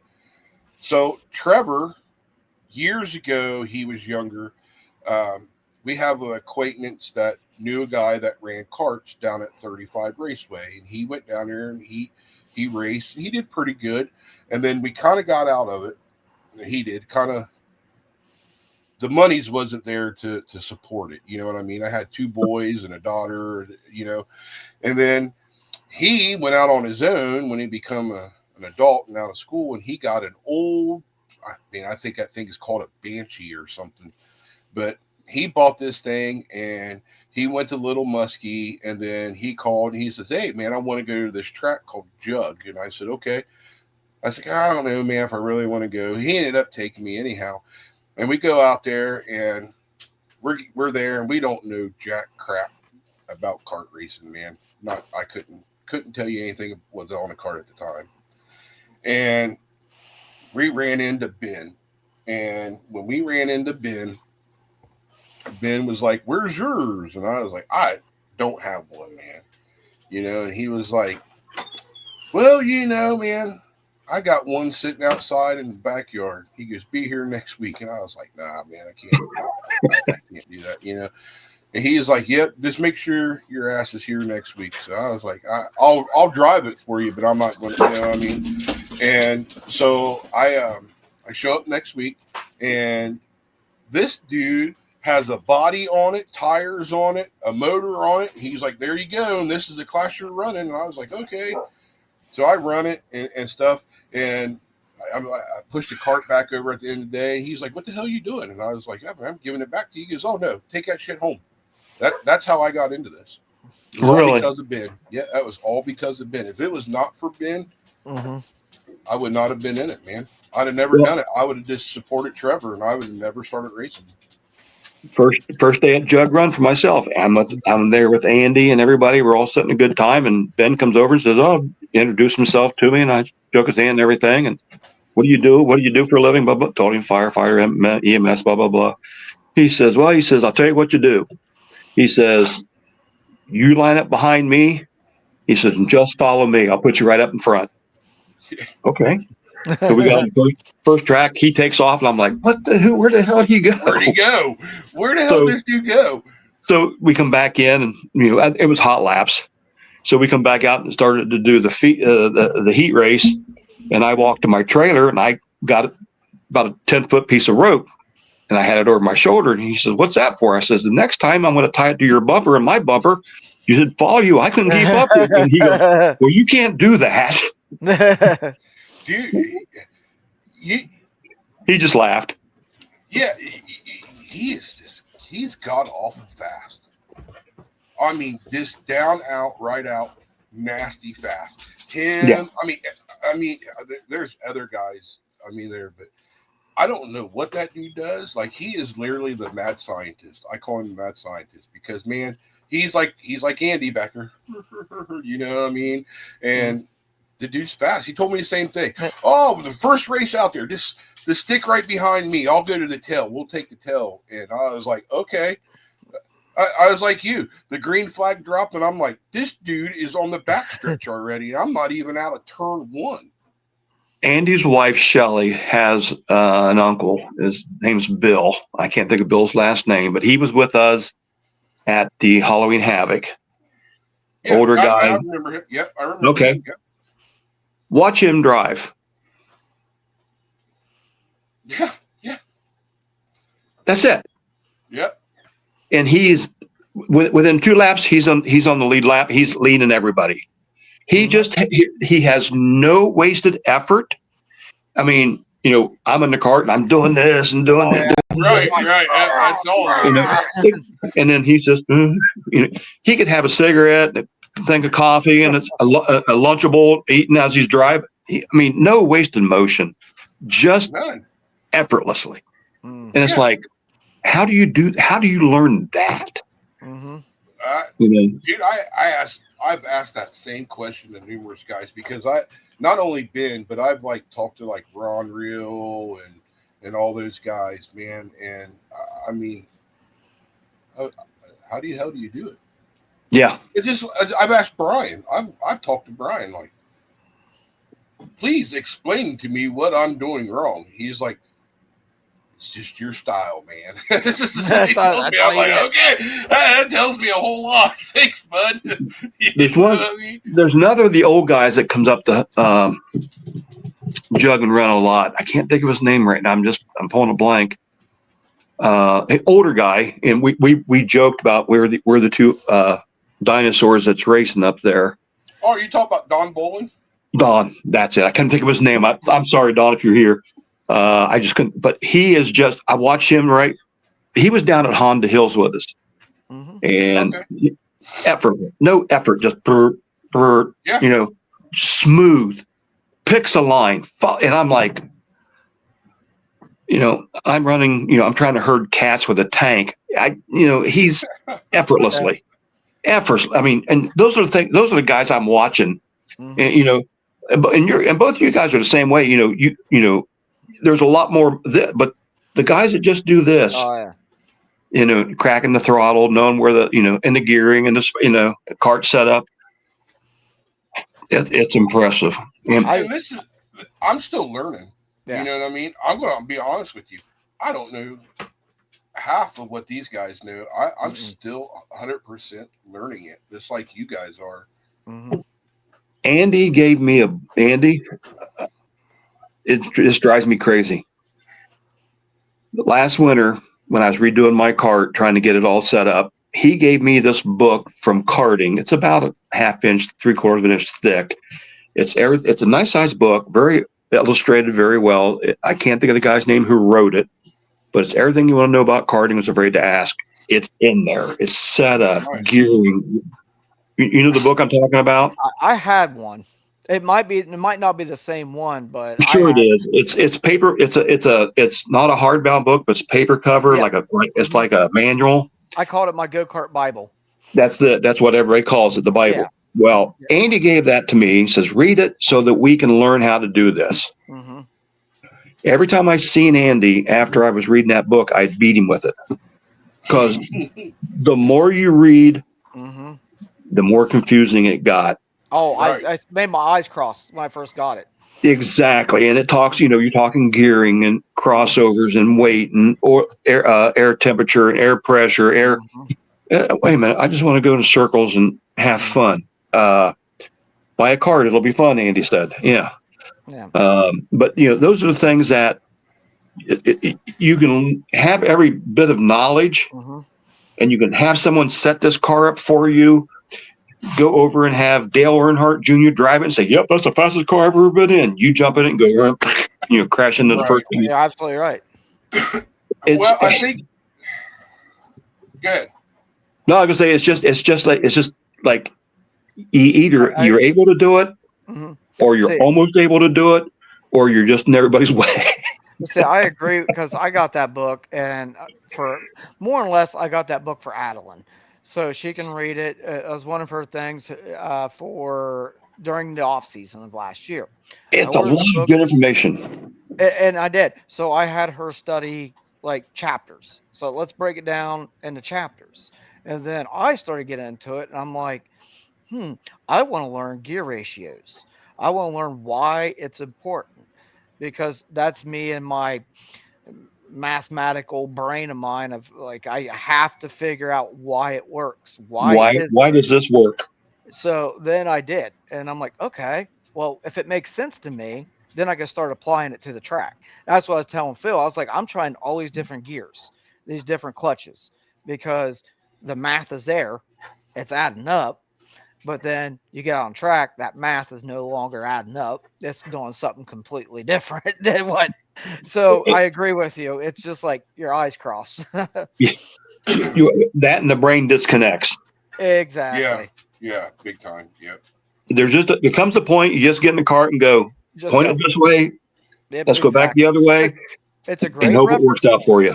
It's a great reference point to go back to. Oh, I mean, we use absolutely. it all the time. Absolutely. When we go to tires, all right, this is what, this is why tires are important. This is why this is important. But yeah, I mean, I highly recommend anybody who's like getting into the sport, just pick it up and read the chapters. So then you'll have a good idea of what your parts are and what each thing is and what it does.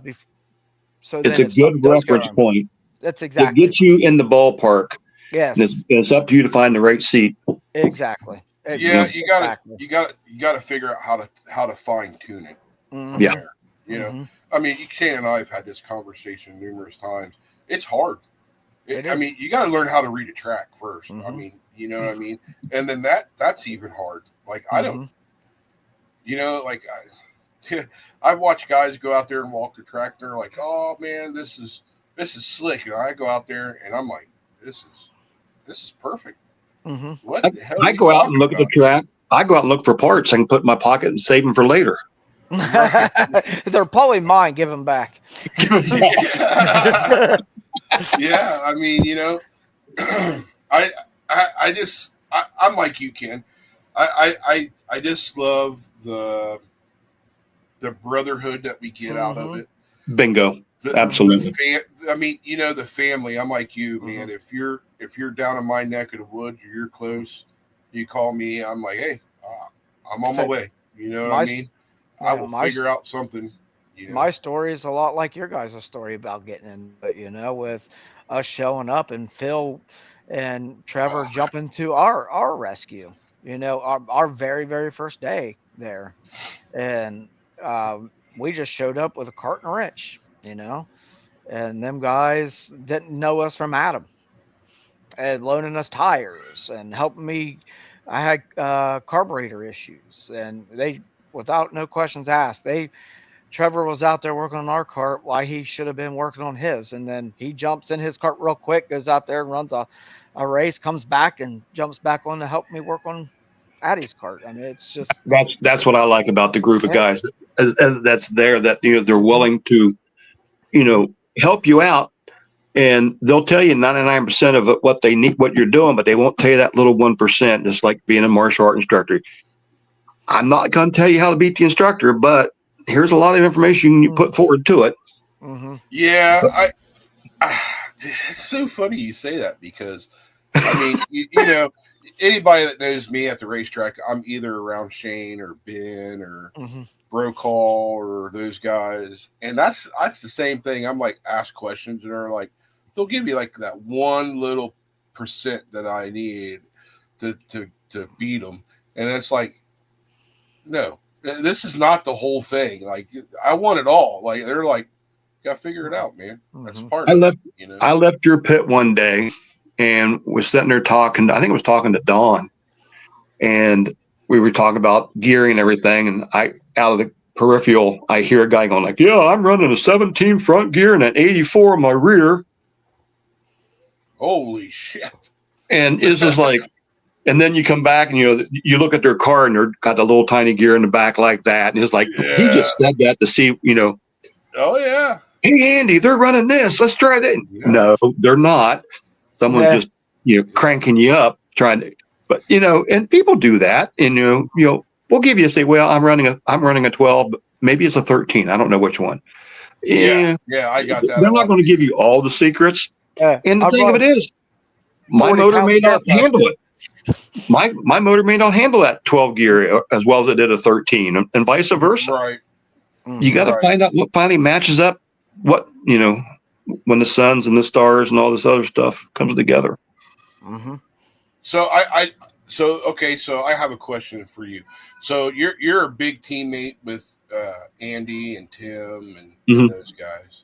Yep. So what's your guys' goal for this upcoming year? What's on your guys' big goal list?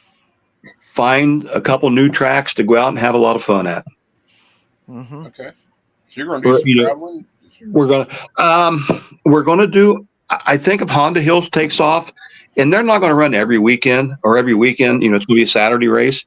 I think they're going to like do a couple of a month, Okay. and then we'll fill in with Jug and if Dixie's running. I know that John said he's going to run a couple a month or one big one a month or something like that. Run down and see him. If we get invited, like you said, like you invited us to come down and we had a blast.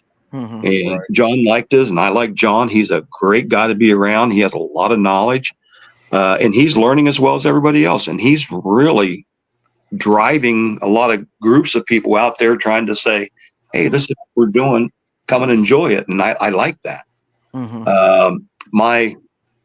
He's not my biological son, but my adopted son. He is looking into getting one cart for his son, and he said that he wants to try to get involved in it. So last year he tried to make a couple tracks, and it just didn't happen. So due to that, one of my wives, another long story. I just raised him, and he calls me his dad. Always has, and Brian's a good kid, and and he's a big boy. I mean, he's a monster. But his son's a little bit smaller, so he come out here and race my cart in the track in the yard a little bit, and he just had a blast. Mm-hmm. So I'm going to try to drag him. I'm trying to get my daughter involved, and she's into horses, so. But the girlfriend, she said that she wants to try it. So we're gonna get some new faces out there, some new stuff, and see what happens. And I would love to see Shelly, Andy's wife, come back out and do some running because that woman can drive. I'm hoping that class grows, man. I'm really hoping that the powder puff division grows. I'm a big advocate for it. I am too. I mean, Mm-hmm. I think it's a great format that they've got. Mm-hmm. It is. It's fun. The only bad thing about that, you got to be careful because the guys who identify as a girl, they may want to run that powder puff class. So we're going to have to divide that up. Well, like when you go next time and you do your what was that security for the drag show? Drag show. I mean, we could sneak a few in there and see what happens. Well, we could. I will go out and buy a wig just I'll make to put on him for a night. I'll make an ugly woman. You know what? There's our fun night. You got to have a wig on. You got to have high heels on. You got to be. Yeah. You know how Andy's. many broken legs there would be at the racetrack with guys man. trying to wear that stuff? Oh What is wrong my with you? Lord! There would be no racers left. It, some of this. Oh, I'm not going to tell the story about Andy, but Andy does a lot of disc jockeying and stuff, so we'll let it go at that. So, Oh boy, I have a what? question for him now when I talk. Yeah, I'll give you a website one of these days, and you can look Oh, it up. there's a website. Oh, It's please, on YouTube. It's on it's please on send that YouTube. to me. Please send that to me after the show. If I can find it, I will. He's on there right now trying to get it off there. It's like, I'm waiting for my phone to start ringing. Andy going, "Don't you dare! Don't you dare!" Well, Andy's real. He does karaoke. He does disc jockey and stuff. And one of the things that he always did at the Coshocton County Fair is they would, as people walk by, you could have Andy sing any song. He'll sing any song he has, and we try to make him embarrass himself. You can't. I'm that way. Some of the songs, "When I Think of You, I Touch Myself," just stuff like that. He's done Lady Gaga. He's done a great, and the thing of it is, for $2, he'll sing any song. For $3, we can get him to stop. Oh, okay. So people are now like, "Here's $2, start singing." He'll sing, and go, "Here's $3, shut him up." Give him, and all that money goes to charity, goes to Children's Hospital. That's awesome. I love stuff like that. That's awesome. And he has been known to dress up a little bit. He had a trash can that looked like a red Solo cup, and he would sing that. Was it Toby Keith that sang "Red Solo Cup"? He would wear that, and there's some other ones. Great guy though. Do anything for charity and stuff like that, and does karaoke. He's got an unbelievable voice when he sings karaoke. Really? Yes. Yeah, really. I would have never thought that. Him and his wife both. You know we got that new PA system out there, right? With Mike. Yes. Yeah. Well, we might have to start singing the Star Spangled Banner. I was just getting ready to say that we do. I was wanting to push the national anthem before every race. Hmm. So there you go. Got my wheels going. Andy, I'll be calling you when this is over. I always thought that would be awesome, before every race, just to do it right before the driver's meeting or something. Yep. That is be cool. I think that's needed. That's needed. So, absolutely. You know that they're running for points this year up there. Yeah, I heard that. In every class. That's going to get interesting. Mm-hmm. Goes class is back. Mm-hmm. What was the other class that they're going to run where they're doing it where it's like it's going to be a stock class, but if you have not won a race, you can race in that class. Yeah, I don't want to say it's a rookie class, but it's kind of like that until you win. I think it's two consecutive, then they'll move you up. Mm-hmm. It gives everybody a fair chance to win a race. Mm-hmm. I saw some changes. I haven't got the really chance to read all the new rules yet and everything. I really like that. But that's I'm hoping to see with Jared taking over and seeing what he's wanting to do. I've been watching all the pods and everything. Yeah, I think he has a lot of the good ideas. What could make that track even better? So I'm all for that, and Honda coming up and running, and if Dixie comes back and runs, and Jug running, I see some. I don't want to go to Jug every weekend. I'm going to go someplace different, and see new people and race new tracks. And I went down to Limestone, was not impressed. I did not have a good experience down there. What about the one on top of the hill from Jug? Hillbilly. Oh, Hillbilly. I've not had a good experience at Hillbilly either. Okay. What was the problem? My cart and that track did not get along. Really? Yeah, I could not keep my cart on that track any way, shape, or form. Really? No kidding. And the last time I was there, my cart brand new powder coat, the whole 9 yards. I raced it all last year, and it was still in good shape. I raced Hillbilly one time, and there's not an ounce of powder coat on the bottom of my. Sandblasted it off, huh? Exactly. Exactly. I've heard that. I've got some close friends of mine that race up there regularly. Well, they drug the track, Mm-hmm. but all the rocks when they got in dragging it, that's where they left them, right back in the middle of the track. That's what I've heard from them too. Wait a minute, you drag the track, you got rocks, move the rocks off the track. Yeah, but they just left them there. But the pits entrance really is, it's sort of like on the side of a bank. Mm-hmm. And really? Yeah. And I saw Andy fly his cart off the bank into the ditch, into the swamp land. But it's just one of those things. It's just, I've never had a good experience there. I've had a good time there. Went with Bob Wright and those guys, and we ran the crap out of that track. But my cart does not like that track. Mm-hmm. And I don't know how it's set up or what. I don't know. I've personally never been there. I've never been there. Never been there. It's probably 2 miles closer for me because as you're going up 541, it's right at Van Winkle Road, and then Jugs another couple miles down the road. I drove by a couple times. Yeah, it's a little tiny track on the side of a hill. Mm-hmm. They made some changes in it, and they were for the better. The races that I'm running, it's easier for me to go to Jug. It's easier to get back out of. And it's a lot better people, a lot friendlier track. Jug is better pits, better access.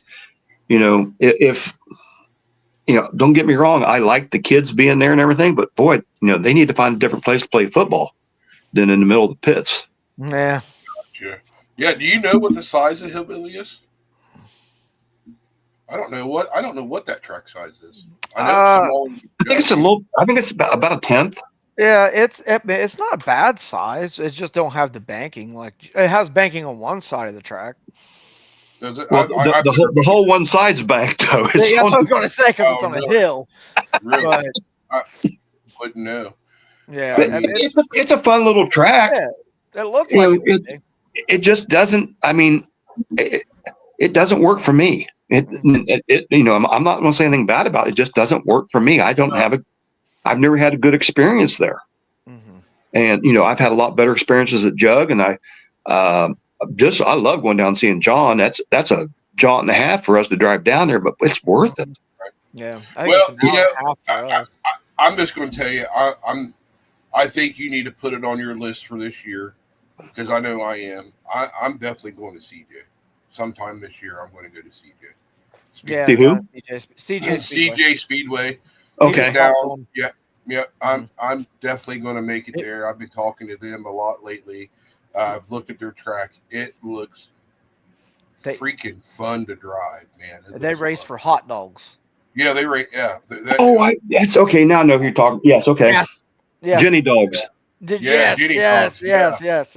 So I'm definitely promoting the crap out of that. So hey, listen. Where's it located at, Phil? Where's it located? He's on here. It's just south of. Is it by Portsmouth or something like that? Yeah, it's right by Portsmouth. Jackson. Is it Jackson? No, it's Portsmouth. I'm throwing out names. Sorry. Jackson's down there with the where they run the indoor track. Yeah, that was Henderson. Yeah. But I'm just trying to get sponsored by the Jenny Dogs. That's all I'm doing. I'm just trying to plug it as much as I can. You and me both, buddy. You and me both. Just because you're a wiener doesn't mean you get to be sponsored by a hot dog. That was a good one. I like that one. I like that one. As long as you stay down there, that way you don't bother me. It's in McDermott. McDermott, Ohio. Yeah, McDermott. Ohio. I'm trying to get you guys to come down here for like a vacation. We're going to run a track or so. Down your way, man. Beantown. I want to go to Beantown. That's on the other side of Georgia, and more closer to Alabama. I run over. I want to go to Beantown. Dude. That looks like fun. That looks like an amazing. That looks like the Chili Bowl. Yeah. I mean, it is. Oh man, it's crazy, man. It's crazy. But I just put that up there. I know. He's got your dog in the mail, bud. Hey, as I said, the dog in the mail, and whenever you get one and them hats ready, let me know too. So Hey Phil, Yeah. if you want to get if you let us know, and I know Andy's all the time looking about going to a different place, and if you want to go down there and race Virginia dogs, I would be up saying, hey, let's get a bunch of guys that we know, and we'll go down, knock them down and play. Yeah, I think I'm going to try let the race season start and get like a month into it, and I'm going to try to get everybody together and try to make sure Shane's going to be up here too. Yeah. Didn't he talk about like that benefit race that he holds too? Yeah, he has like well, I know he has a championship at the end of the year. He has like all kinds of stuff, man. He has like a firecracker. All kinds of He has all kinds of crazy stuff down there, man. Does he have plenty of parking, everything for handling trailers and stuff? Well, that's what him and I have talked before, and he said I just got to get with him, and he'll make sure that we can get in there. Because it's in his front yard. Yeah. Who was it that got the place right there down below Honda Hills that doesn't have a very lot of has a nice track, but not a lot of parking for trailers? That is Thunderbolt. Yep. Yeah, Thunderbolt. That's it. Yeah. Yeah, Blake. Yeah. That looks interesting too. Yeah, that does. Yeah. Yeah. He's right there off of 40, I do believe. Yep. Yep. Because I've seen his schedule. He's got a benefit, not a benefit, but a memorial race. I do. Yeah, I think it's soon to be father. Would that be his father-in-law? I believe. Yeah, I think that's what it was. I'm not. Don't hold me. I'm probably 90% sure that's his father-in-law. So yeah, I mean I've already talked to him down there at CJ. I mean, it's going to happen. I just gotta. I want to get a little bit into the season and see where we're at and see who wants to go and call him and be like, hey, we're coming down next weekend or whatever in 2 weeks. So just giving you a heads up. You better have enough Ginny dogs to go around with this crowd that I'm bringing. Attaboy. Attaboy. Yeah. But I guess his wife makes the chili sauce. That's what I heard that interview, and I'm like, damn, son. Right. So, I'm excited to go down there, and we've talked a couple times after that podcast, and we got some stuff in the fire that I can't talk about, but him and I have got some stuff we're working on. Oh yeah, make it work, brother. Give us a call. I like traveling. Well, I will have to tell you off the air. Okay, but I'll trade you an Andy video for that. Okay, deal. That's a done deal, bud. That is a done deal. He's selling for. Sorry, Andy. I still love you. He sold him out for a cookie. Yeah, for a cookie. Yeah. Not for nothing. Yeah. Oh, this is a sweet little bit of information. Yeah. He has sold me out for a lot less, so I can tell you that. Oh, well, I hope sure. I don't got anything incriminating out there, because I know one person I don't want in charge of all that. He'd be passing out like crazy. Hey, you want to see this video of Shane? Yeah. That's exactly what I want to do. Every time I get a crazy video, I'm just going to send it right to Ken. Here you go, Ken. Put it in your arsenal. You never know when we'll need it. Blackmail 101. It's not blackmail unless you get charged for it. It's only. There we go. That's so it's funny. Entrapment. Well, Ken, I thank you for being a friend, man, and awesome. more of a family guy member to me, and my son, and Shane, and all of us guys here. Kind of the reason why we do what we do is to meet guys like you and become close friends, and more like, I don't even say friends, man. We're more like family than anything else. You're right. I look at you guys as my kids. Thank you. Well, Dad, I need a new mod motor. So where do I do installment plans. I do $1 a year for whatever how many years you need it. So we can start loaning you out that way. Hey, But hey, it's been a blast. You guys have been a lot of fun, and I've learned a lot from just watching you guys and paying attention. mhm. And anything I could ever do for any of you guys, hit me up. We got a lot of resources. I don't know a lot, but I know a lot about a little, but not a lot about a bunch of stuff. But anything. This was a blast to do. Enjoyed it. If you need me ever come back for comedy relief, call me. Hey, You're I always love it. welcome. Always welcome. So real quick, that shirt you're wearing right there. Look at that. So I don't know if we can get that link on there real quick. Yep, And he all ordered that messenger. shirt right there. And then your hat. Do you got one of them hats too on there? Look at that. Look at that hat. Hey, everybody, go out and go get your merchandise. You see the reason why I wear a hat, right? Same here, bud. Same here. Never let your mom comb your hair when she's mad at your dad. Yeah. I say mine is don't have 6 daughters or 5 daughters. Yeah, well, I had 3, and Yeah. the one that passed away, she was a hairdresser, and I used to let her work on my hair, and No. I ended up with that. But Oh, it's a lot of fun. I got yeah. my one daughter lives in Oil City, Pennsylvania, and then my other daughter lives locally, and she's actually been to the racetrack a couple times with me. And she's me without a beard.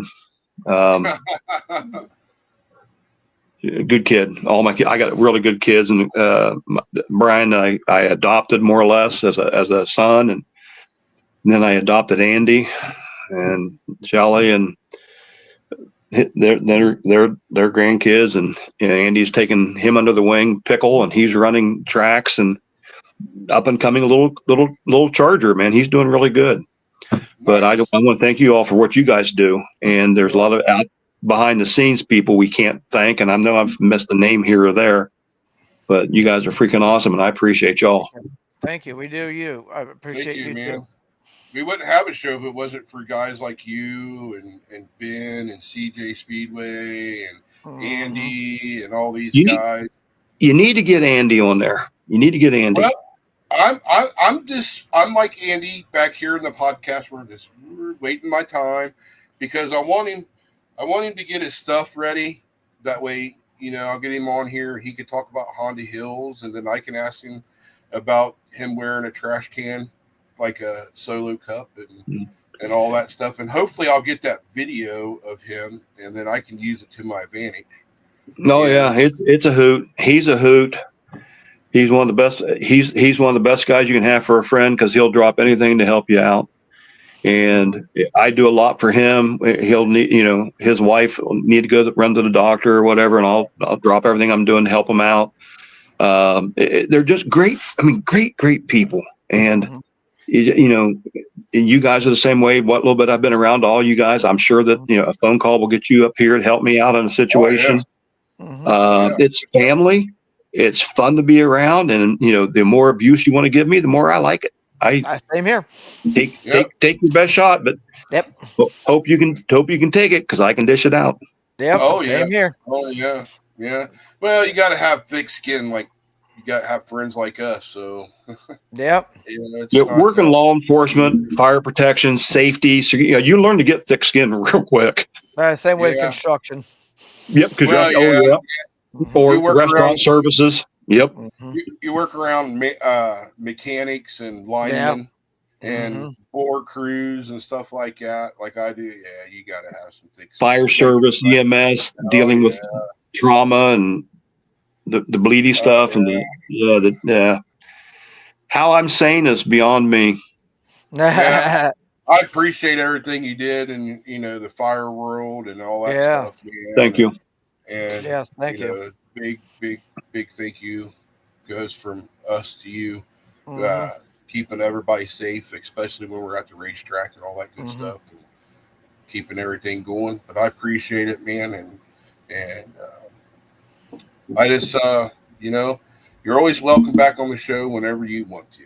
Anytime. I appreciate it, and like I say, you ever need somebody to fill in on short notice, I'm sitting around the house on Sundays twiddling my thumb. Well, you know what I'm going to do? You know what, Shane? I think when we get Andy on here, we're going to get Ken back on here too. Oh, Why 4-way? not? You were going to do it all. Yep. I'm cool. What? I'm game. I'm cool with that, I'm man. game. So now we got to work on getting Andy on here now that we'll have Ken on the same night. I'll beat him up. I'll beat him up this week a lot. There we go. Yeah. Get it. Next week I got Tim Hubble on the show. Oh, good. He's gonna come on here and he's gonna set up some stuff in his building, show some proper techniques, maintenance, and we're going to talk about oils and tires and all that stuff and proper maintenance on clutches. That way, somebody doesn't take stuff apart that they shouldn't. I wouldn't know who that would be, but wait a minute. That's my surprise. Right. Yeah, right. Oh God. And you see, he's the quietest one when you say that. So YouTube told me to do it. Yeah, I talked to him today, and he's excited to come on next week, next Sunday, and we're going to have him on here. And now that the season's getting closer, the whole reason why we started this podcast was not only to get to know you guys as racers and some tracks and stuff, but it was more of, we wanted it to be more informational. Like, yes. Hey, this is how you clean a clutch or maintain a clutch, or this is how you do this, and this is how you do that. Now that it's easier for us to get that content now that it's getting closer to race season. And I just thought, what other best person to do it than have Tim Hubble on here. He created rules. He created rules for a lot of tracks around here. He used to be a tech guy. He's an engine builder. You know what I mean? He's heavily involved in this, and if it wasn't for him help keeping it alive all these years, man, we wouldn't have a place to race. So I'm looking forward to that one because he's a good guy. Good guy. Damn good guy. So but Andy, the week after that, man, it's your turn. I'll beat him up this week. Yeah, beat him up and yes, and tell him that's just the way it is, man. He has to come on here to defend his honor that I ruined. Oh yeah, that you just ran through the dirt and the muck. And then you never know. You never know. And then once CJ Speedway gets his stuff, his schedule up, I'll have him back on here. He's a good. Oh yeah, he's a fun time here. He's a fun time. It's all about keeping us racing, man. Go out there. I don't care where you go. Go out there and find a track, fill it up, race hard, go home. Yeah, no such thing as a loser, man. Nope. We're all good, man. And, it's have fun. Yeah, have fun, man. Grow the sport. That's what it is. Support your local tracks. Support your local tracks. I'm making my order right now for the shirts and hats. So and everybody go out there. I'll put it up one more time for everybody that's interested. If you want a Flat Cart Mafia sticker, let me know and message me on Messenger. Get them sent out to you. Some got a little over 100 left, so if you want one I want one for the cart and the trailer. Awesome. Add to the list underneath. Put you underneath River Valley. Yep. Just send me your address, Ken, and I'll send it out to you this week. Anyway, I do my little thing for Savannah right there. So that statue right there, it's called the Bird Lady statue. I don't know if you ever heard of it's a novel of the Garden of Good and Evil. Oh, really? So that's where it's a by a cemetery anyway, but it's the inspiration for that short novel that was written. Really? Yeah. Look at you breaking out the factual stuff. Hey, that's what I do. I am so just like Mr. Knowledge. I try, Brent. He surprises me, man. He never acted this way when he was up here, and then he goes down to Savannah, and now he's like some local historian teller. I try. I love it, man. There's a lot goes on. I'm a person who likes to research crap out of stuff, as you know. Well, Shane, you scared me a second ago because you were sitting there talking, and all of a sudden you just disappeared, and she was available, and I thought, well, you transposed. Well, my computer was about ready to die because I forgot to charge it. I was like, crap, I got to find charging cord. Well, I'm at 8%, so I'm about ready. It's probably going to die on me too. We're going to get off here anyhow. I want to thank everybody. Ken, thank you for coming on there. Bless you all. Garden, which is my wife, thank you for being the moderator and getting that stuff up to us. Again, CJ Speedway, thanks for the support, man. I see everything that that you post, man, and he's supporting us. We'll support him. Again, Shane, thank you, man. You're my right hand man in this venture that we're doing. I know I talk a lot, but it's just my thing, man. That's how I like to hang out. Hey, Phil, all jokes aside, the hat and the shirt, quality stuff. I actually got 2 shirts, one for me and one for the girlfriend. The hat, quality, super, super nice. I mean, really nice quality. Good. Great. Well, Carrie, my wife, Glass Garden, she's the one that designed all that stuff. And she designed our logo for the show, the Flat Cart Mafia logo. She came up with all that. And not me, man. Yep. That's all her. The background. Pay her more. Take her out to dinner. She did good. And I can't ever get her out of the house, man. So I wish I could. We need to get her on the get her on the show that we can get her to blink twice if she's being held. Tried. We're going to do a wife night. I want to get my wife on here. And we'll have a ladies' night. That's in the plans. Yeah, we want to do a ladies' night. Honestly, what I want to do, man, is I just want to sit back and I just want them to run the show and like get Addie on here, Ken, get your girlfriend on here, and Andy's wife. Let them just do their thing, man. It's not all about us. It's all about them. That will be ugly. Hey, man, you never know. I mean, but I again, everybody, thank you. It's not all me. Shane is my right hand guy on this. So Shane does a lot behind the scenes that I'm not able to do, and I couldn't do it without Shane, and obviously I couldn't do it without guys like Ken and Andy, even though Andy's not here to defend himself. And CJ Speedway again. Thank you guys. I love every one of you, and I can't wait to see you on the track this year. And let's get them ready, man. It's getting closer. Yep, we're there. Yes, we are. We are there. Ken, send me your address, and I'll get you some stuff out. Okay, brother. Appreciate you, brother. All right. Thank you again, buddy. Appreciate it, man. Love you guys. Okay, take care, brother. Hope to see you soon, man. Yep. See you guys. See you guys.